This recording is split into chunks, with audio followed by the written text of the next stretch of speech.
Salut à tous, on se retrouve pour l'épisode 1540 du Zap Image. On commence aujourd'hui en ce 4 août avec deux anniversaires. Tout d'abord, le défenseur italien et champion d'Europe Giovanni Di Lorenzo qui fête aujourd'hui ses 28 ans. Le défenseur de l'équipe de Naples, un bon anniversaire à lui. Et il y a aussi la sélectionneuse de l'équipe de France qui fête aujourd'hui ses 47 ans, Corinne Diacre. Ensuite, on va parler de l'AS Monaco qui jouait hier son premier match officiel pour cette nouvelle saison 2021-2022. Donc c'était un tour préliminaire pour jouer la future Ligue des Champions. C'était le match aller du côté du Sparta Prague. Et belle victoire de l'AS Monaco 2-0 du côté du Sparta Prague. Un but de Tchouaméni et un but de Kevin Volland. Donc Monaco a parfaitement géré ce match aller. Donc le match retour, c'est mardi prochain au stade Louis II pour cette équipe de Monaco qui joue aussi après-demain le match d'ouverture pour cette future saison de Ligue 1. Donc parfait ce résultat pour les Monégasques.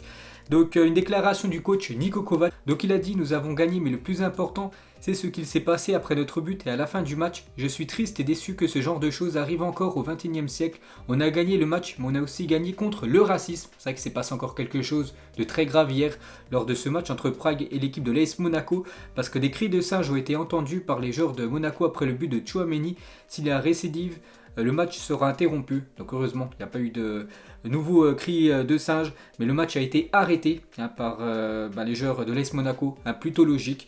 Donc encore quelque chose de grave hier qui s'est passé du côté de Prague. Donc pour revenir au football, regardez le 11 qui a démarré hier ce match. Donc ça pourrait être ce 11 qu'on pourrait voir souvent titulaire pour la saison prochaine bien sûr. Toujours avec cette équipe de l'AS Monaco. Donc avant le match hier, ils ont officialisé leur nouveau 3e maillot pour cette future saison. Donc c'est le maillot qu'ils ont porté hier. Mais on peut voir que le sponsor va changer pour la future saison, parce que hier le sponsor maillot en plein milieu c'est marqué Fedcom. Et n'oubliez pas que Monaco, leur futur sponsor pour la saison prochaine en Ligue 1, ça sera le sponsor Taureau.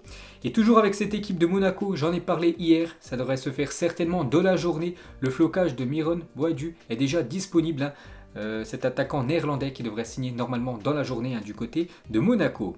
Ensuite, toujours avec les matchs hier, donc il n'y a pas eu que l'AS Monaco qui a joué hier. Regardez tous les autres résultats de ces tours préliminaires de Ligue des Champions. Donc par exemple, on peut voir que l'Olympiakos a fait un partout contre Ludogorets.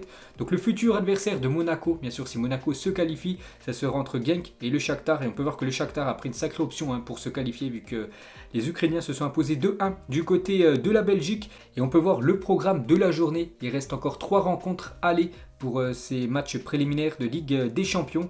Et on peut voir que sur l'application OneFootball, les gars, donc c'est une appli bien sûr référence sur le football qui vous donne toute l'actualité du foot. Donc par exemple le match ce soir à 19h entre le Spartak Moscou et l'équipe du Benfica.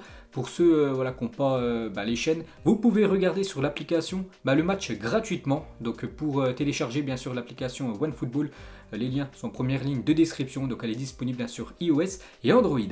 Toujours avec les résultats de la journée d'hier, donc il n'y avait pas que de la Ligue des Champions, il y avait aussi les demi-finales des JO. On commence tout d'abord avec le Mexique contre le Brésil, un score final 0-0, ça allait jusqu'à la séance des tirs au but. On peut voir que c'est les Brésiliens qui ont été meilleurs que les Mexicains lors de cette séance. 4 tirs au but inscrits par le Brésil, un seulement pour le Mexique. Donc le Brésil se qualifie pour la finale des JO. Donc à 38 ans, il a joué chaque minute du parcours du Brésil du côté de Tokyo. Il a tiré le premier penalty lors de la séance des tirs au but et a mené le Brésil à sa 3e finale consécutive. Le capitaine Dani Alves qui va jouer une nouvelle finale dans sa carrière. Et on peut voir que le Brésil, les gars, sur les derniers Jeux Olympiques, à chaque fois c'est la finale. Donc en 2012, ils ont perdu en finale. En 2016, du côté de Rio, cette fois-ci, ils ont gagné la finale des Jeux Olympiques. Et en 2021, ils retrouveront une nouvelle finale olympique. Et ça sera contre l'Espagne qu'on va parler juste après. Et côté mexicain, donc un été rageant pour le Mexique. Pourquoi ? Parce que Ligue des Nations, finalistes, ils ont perdu contre les États-Unis. La Gold Cup, donc c'était il y a quelques jours la finale. Finaliste, une nouvelle fois, perdu contre les États-Unis. Et lors des Jeux Olympiques, défaite en demi-finale contre le Brésil.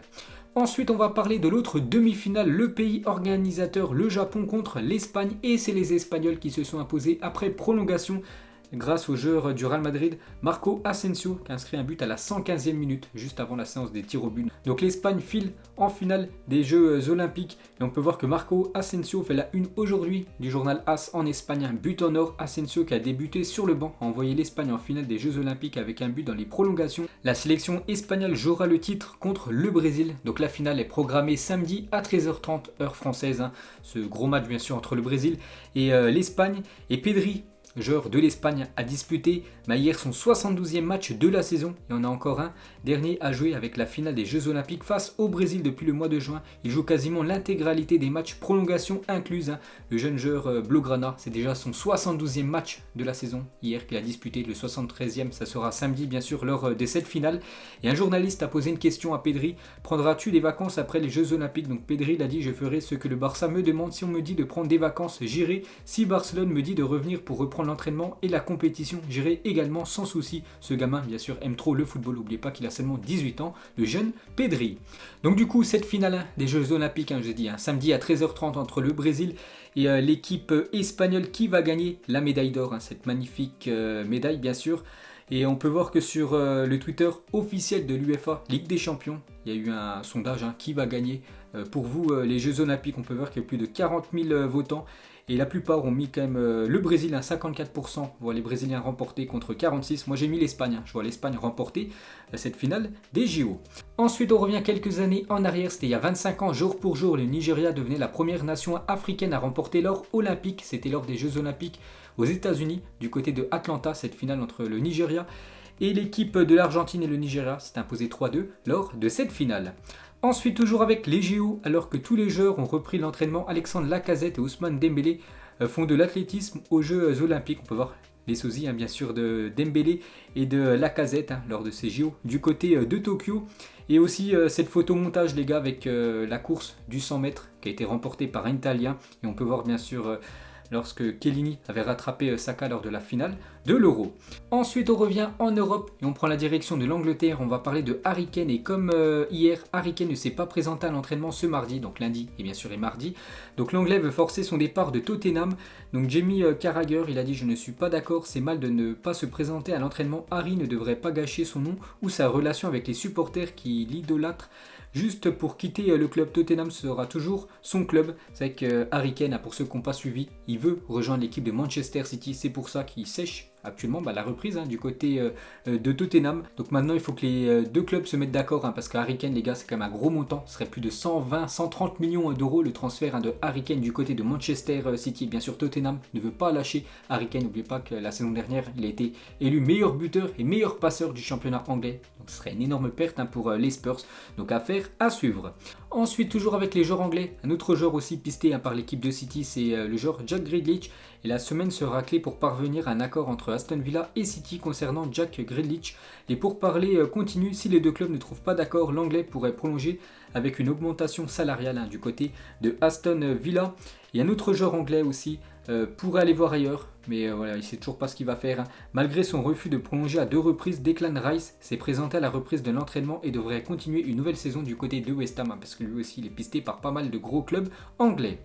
Ensuite, pour revenir sur Manchester City, voici à quoi pourrait ressembler le 11 de Manchester City avec Harry Kane et Jack Grealish, si les deux venaient à signer. Donc ce sera une attaque énorme avec Sterling, Harry Kane et Phil Foden. Donc en gros l'attaque de l'Angleterre, Grealish, Kevin De Bruyne et Fernandinho en milieu de terrain, Mendy, Diaz, Stone, Walker côté droit et Ederson au cage. Donc ce serait une énorme team bien sûr pour cette équipe de City. Hier Manchester City a joué un match amical, donc c'était contre Blackpool. On peut voir que City s'est imposé 4-1. A noter que Riyad Mahrez a inscrit un but, Gundogan un doublé et 3e victoire de suite en préparation pour l'équipe de Manchester City. Ensuite, on va parler de Kylian Mbappé, la grosse info de la journée. Donc c'est un article du journal Le Parisien. Donc Mbappé ne quittera pas le PSG cet été. Néanmoins, le Français ne compte toujours pas prolonger. Selon lui, les conditions ne sont toujours pas réunies pour prolonger du côté du PSG.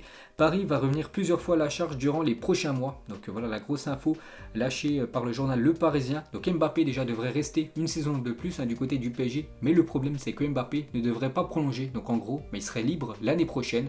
Donc ce serait une énorme perte bien sûr pour cette équipe du PSG. Donc il n'y a aucune chance que Kylian Mbappé quitte le PSG cet été. Toutefois, le Français ne serait pas convaincu par le projet parisien. Donc on peut voir l'article de Foot Mercato, le projet du PSG ne convainc toujours pas Mbappé selon la presse espagnole. C'est simple pour le média espagnol, Kylian Mbappé ne croit pas au projet parisien même s'il y a eu de bons renforts. Il a encore des doutes et il ne sait pas si le PSG lui permettra de se développer du mieux possible sur le plan individuel. La question financière ne prime pas dans cette affaire et dans la tête du joueur c'est assez clair, une belle offre sur le plan financier ne sera pas suffisante pour le convaincre. Donc actuellement voilà, c'est toujours le stand-by pour Kylian Mbappé. Il devrait rester du côté du Paris Saint-Germain, mais veut toujours pas prolonger du côté du club. Et toujours avec lui, donc actuellement, il a repris l'entraînement depuis avant-hier. Kylian Mbappé, une petite photo du joueur français à l'entraînement du côté de Paris. Et toujours avec lui, donc Andrea Barzagli, après Juventus Monaco, demi-finale de Ligue des Champions 2017. Il a dit à la fin du match, je suis allé voir Paratici et je lui ai dit, qu'est-ce qu'on attend pour prendre Mbappé? Il m'a fait comprendre que tout le monde le voulait déjà et qu'il était pratiquement impossible de l'avoir. Et quelques semaines après, il avait signé du côté du Paris Saint-Germain. Et on peut voir que lors de ce mercato 2017 et aussi en 2018, donc Monaco a vendu tous ses meilleurs joueurs. Donc Kylian Mbappé a vendu pour plus de 145 millions d'euros. Lemar 72, Mendy 57, Bernardo Silva 50 du côté de City, Fabinho 45 et Bakayoko 40 millions. Ensuite, toujours avec le Paris Saint-Germain, on va parler de la team PSG avec Lionel Messi, actuellement en vacances, tous du côté de Ibiza. Donc une petite photo de Paredes, Di Maria et Léo Messi, les trois Argentins. On peut ajouter aussi un Brésilien, Neymar, sur cette photo, et aussi le champion d'Europe Marco Verratti. Donc 4 joueurs du Paris Saint-Germain et le joueur du FC Barcelone. Enfin actuellement il est sans club mais il devrait prolonger du côté du Barça. Ensuite, toujours avec Léo Messi, regardez les Ligues des Champions remportées par Barcelone avant que Messi signe du côté de Barcelone. Donc c'était en 1992, seulement une Ligue des Champions remportée par Barcelone avant l'ère Messi. Et depuis son arrivée, donc ils ont remporté 4 fois la Ligue des Champions 2006, 2009, 2011 et 2015 avec Léo Messi dans l'équipe. Ensuite, on va parler de l'autre gros club en Espagne, le Real Madrid. Et le Real joue dimanche contre l'équipe de l'AC Milan, son dernier match de préparation avant de débuter la Liga la semaine d'après. Donc le match amical entre l'AC Milan le dimanche 8 août sera retransmis en direct sur Real Madrid TV à partir de 18h30 pour ceux qui veulent regarder le match merengue. On va parler de Toni Kroos et mauvaise nouvelle pour le Real. Pourquoi? Parce que dans un communiqué, le Real a annoncé que Toni Kroos souffrirait d'une pubalgie. Le club espagnol n'a pas donné plus d'informations concernant sa durée d'indisponibilité, mais j'ai vu que ça pourrait se jouer entre 6 voire 8 semaines d'indisponibilité pour Toni Kroos, donc il pourrait louper le début de saison du côté du Real. On va parler de Eden Hazard qui est revenu de vacances en excellente forme physique d'après le journal Marca. Donc ça, on va dire que c'est une bonne nouvelle pour l'équipe merengue. On va parler de l'ancien joueur du Real, Raphaël Varane. C'est qu'il a été transféré pendant que j'étais en vacances, c'est pour ça que je n'en ai pas parlé. N'oubliez pas qu'il a signé du côté de Manchester United. Et quel homme avant de signer à Manchester United? Raphaël Varane est venu au centre d'entraînement du Real Madrid pour saluer Florentino Pérez et ses anciens coéquipiers. Au bord des larmes, Varane a fait un discours dans lequel il a remercié le club et ses anciens partenaires pour ses 10 ans passés au Real Madrid où il a remporté quand même plus de 18 trophées. Quand même Raphaël Varane du côté du Real Madrid, la grande classe de Varane, un joueur à la mentalité toujours irréprochable. Et maintenant, il va faire les beaux jours du côté de l'équipe de Manchester United. Et toujours avec le Real Madrid, a fait de la Ligue des Champions son royaume. N'oubliez pas que le Real Madrid a remporté quand même 13 fois la Ligue des Champions. Donc le plus de titres, 13 trophées, le plus de matchs disputés en Ligue des Champions, 451 matchs disputés par le Real Madrid en LDC, le plus de victoires, 268 victoires pour le Real, et le plus de buts inscrits, 992 buts, donc il pourrait atteindre la barre des 1000 buts cette saison. Ensuite les gars, on va parler d'un transfert qui pourrait se faire, et ça pourrait être un gros transfert. Donc Chelsea est prêt à offrir jusqu'à 130 millions d'euros pour faire venir Lukaku, qui a déjà joué du côté de Chelsea. Information importante, le Belge est ouvert à sa vente. L'offre est très alléchante pour le joueur, il pourrait toucher plus de 12 millions d'euros par an en salaire du côté de Chelsea. Ça sera la volonté de Lukaku qui fera la différence. Donc d'après Di Marzio, on peut voir que le Belge est ouvert à une vente tout simplement du côté de Chelsea. Donc ce sera un gros transfert bien sûr de voir partir Lukaku qui a été très bon du côté de l'Inter, prendre la direction de son ancien club Chelsea. Ensuite, il y a 9 ans, jour pour jour, Paul Pogba signé libre à la Juventus. Il retournera 4 ans plus tard à Manchester United contre 105 millions d'euros. Donc ça quand même, c'était un gros couac pour cette équipe de United qui avait laissé filer Pogba gratuitement du côté de la Juventus. Et il avait acheté quelques années après plus de 100 millions d'euros.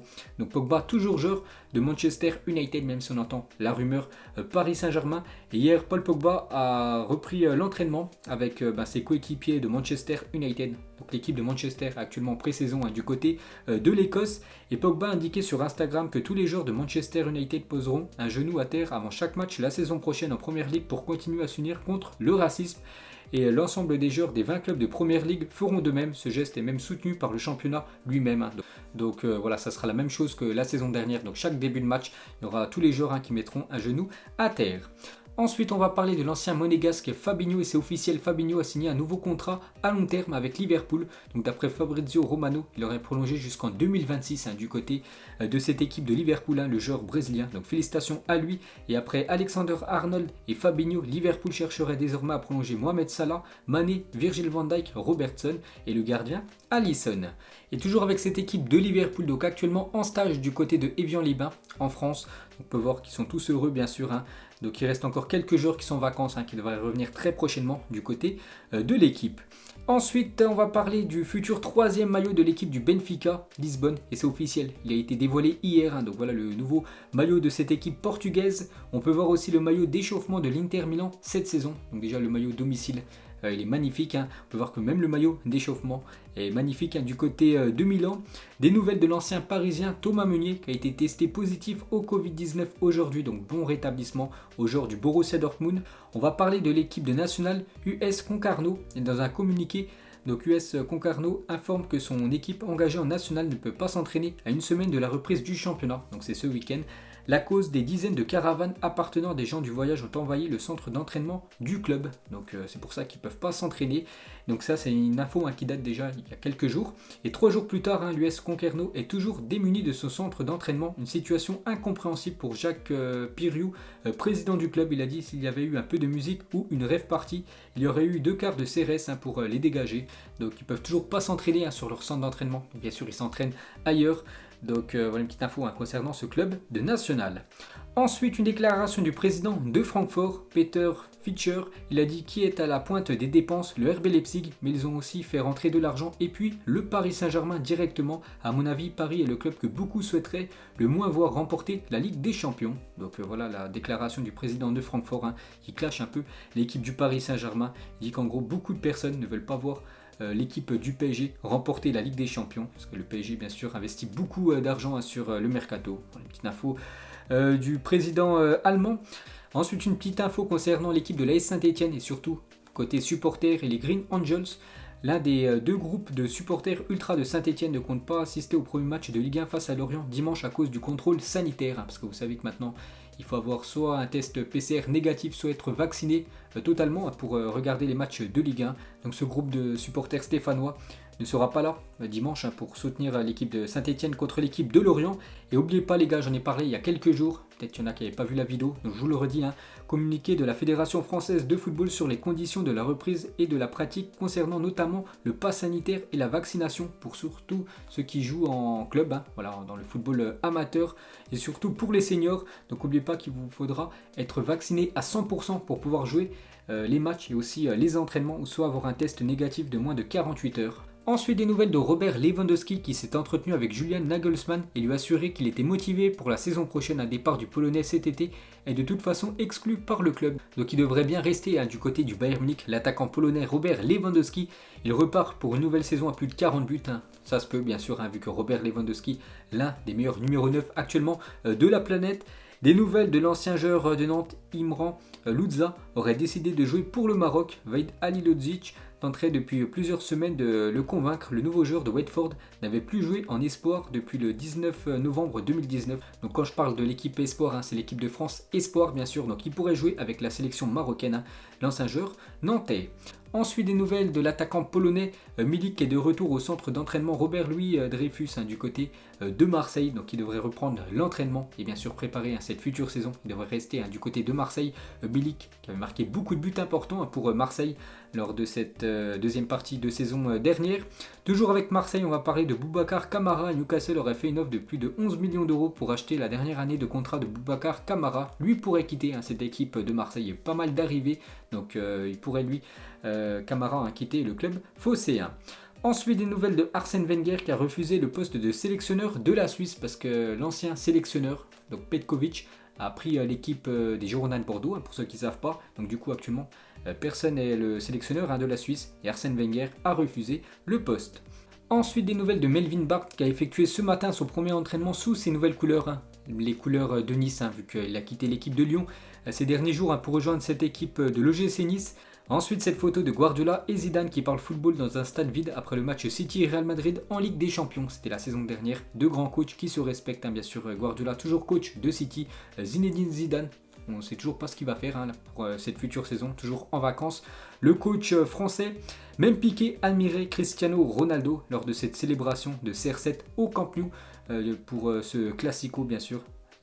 Ronaldo avait calmé bien sûr le Camp Nou, toujours avec CR7, la réaction des deux petits quand ils ont vu qu'il y avait Cristiano Ronaldo juste derrière, et toujours avec Cristiano Ronaldo, que ça soit du côté du RAL, la première photo que je vous ai montrée juste avant, du côté du Portugal ou même du côté de Manchester United. Ronaldo à chaque fois gagne énormément de trophées. Et pour finir ce zap image, donc une question du Twitter Bfoot, donc le Ronaldo le plus fort entre les deux Ronaldo, Ronaldo R9, les plus jeunes n'ont pas connu, et Cristiano Ronaldo. Donc pour vous, qui est le plus fort entre les deux Ronaldo? Donc vous mettrez tout ça en commentaire. Donc voilà les gars, la fin de ce zap image 1540. Donc si ça vous a plu, un petit like et on se retrouve demain pour le prochain épisode. Ciao à tous.